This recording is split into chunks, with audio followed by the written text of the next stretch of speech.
கோவையில் கடும் எதிர்ப்பையும் மீறி அண்ணாமலையின் வேட்புமனு ஏற்கப்பட்டுள்ளதற்கு அனைத்து கட்சியினரும் கண்டனம் தெரிவித்துள்ளனர்.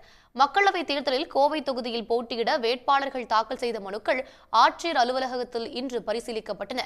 அப்போது பாஜக வேட்பாளர் அண்ணாமலை தாக்கல் செய்த வேட்புமனுவில் தேர்தல் விதிகளின்படி விவரங்கள் நிரப்பப்படவில்லை என்பதை சுட்டிக்காட்டி மனுவை ஏற்க திமுக, அதிமுக, நாம் தமிழர் கட்சியினர் எதிர்ப்பு தெரிவித்தனர். Clearly states that sir, I read out your handbook, sir. இல்ல ஒரு நிமிஷம். Handbook paper not substantially in the handbook இருக்குல்ல, handbook இருக்குல்ல. ground for rejection எதுக்கு கொடுக்குறீங்க? இல்ல ground for rejection எதுக்கு கொடுத்தீங்க? 4.58 அப்படியே நான் வந்து ரிசல்ட் பார்த்தா it is a ground for rejection. இருக்குல்ல handbookல. நீங்க ஏன் அப்புறம் வந்து 4.58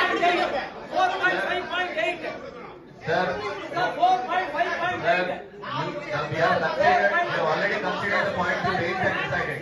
We have already considered the point to raise and decided.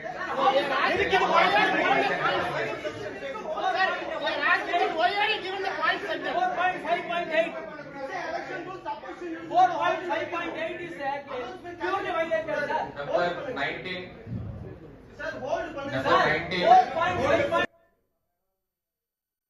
தேர்தல் ஆணையம் வகுத்த நெறிமுறைப்படி பிரமாண பத்திரத்தை தாக்கல் செய்யாதது, எந்த தொகுதியில் வாக்கு உள்ளது என்பதை குறிப்பிடாதது ஆகியவற்றை சுட்டிக்காட்டி அண்ணாமலையின் வேட்புமனு நிராகரிக்குமாறு வலியுறுத்தினர். இருப்பினும் அவரது மனுவை ஏற்பதாக மாவட்ட ஆட்சியர் தெரிவித்தார்.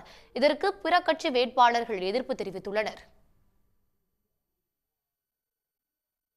பிஜேபி வேட்பாளர் அண்ணாமலையினுடைய வேட்புமனுவில் குறைகள் இருந்தது. அதை எல்லாருமே சுட்டிக்காட்டினோம். அங்கே சுயேட்சையாக கூடியிருந்த வேட்பாளர்கள் கூட அதை சுட்டிக்காட்டினார்கள். அது டிஃபெக்டிவ் அஃபிடவுட் என்று நாங்கள்லாம் சொன்னோம். திமுக தரப்பிலும் அதனுடைய அப்ஜெக்ஷனை ரைஸ் பண்ணியிருந்தோம். இருந்தாலும் கூட ரிட்டர்னிங் ஆஃபீஸர் அந்த மனுவை அனுமதிக்கப்பட்டதாக கூறியிருக்கிறார். ரிட்டர்னிங் ஆஃபீஸர் ஃபைனல் அத்தாரிட்டி என்பதால் இதற்கு மேல் அப்பீல் என்றால் அது நீதிமன்றத்தில் தான் செய்ய வேண்டும் என்பதால் இப்போதைக்கு அது எந்த அப்பீலும் நம்ம செய்ய இயலாத இயலாத சூழ்நிலை இருக்கிறது. எலெக்ஷன் கமிஷனுடைய ப்ரிஸ்கிரைப்டு ஃபார்மெட்டில் அஃபிடவிட் இல்லைன்னு சொன்னால் கண்டிப்பாக அது ரிஜெக்ட் பண்ணணும்னு சொல்லியிருக்கு. அப்படி இருக்கிற சூழ்நிலையில் அண்ணாமலையோடைய 2வது அப்ளிகேஷன் சீரியல் நம்பர் 27 அவர் தாக்கல் பண்ணியிருக்கிற அஃபிடவிட்டில் பார்ட் 5 குற்ற வழக்குகள் குறித்த காலமில் எலெக்ஷன் கமிஷன் என்ன ஃபார்மெட்டில் அஃபிடவிட் கொடுத்துருக்காங்களோ அந்த ஃபார்மெட்டில் அவங்க அஃபிடவிட் போடலை. அவங்க சொந்தமாக எலெக்ஷன் கமிஷன் ஆஃப் இந்தியா பிஜேபியோடைய கைக்கூலிங்கிறதுனால இவங்க சொந்தமாக ஒரு ஃபார்மெட் கிரியேட் பண்ணி போட்டிருக்காங்க. நாங்கள் எல்லாரும் சொல்கிறோம், இது ஆதாரப்பூர்வமாக நாங்கள் காமிக்கிறோம், வழக்கறிஞர்கள் நாங்கள் எல்லாரும் உள்ளே சொல்கிறோம்.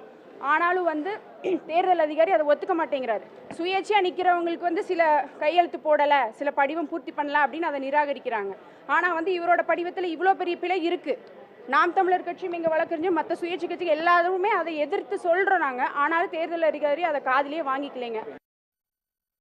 தேர்தல் ஆணையம் பாஜக மற்றும் அண்ணாமலைக்கு ஆதரவாக செயல்படுவதாக அரசியல் கட்சியினர் குற்றஞ்சாட்டினர். இதுகுறித்து தேர்தல் ஆணையத்திடம் புகார் அளிக்கப் போவதாகவும் அவர்கள் தெரிவித்தனர்.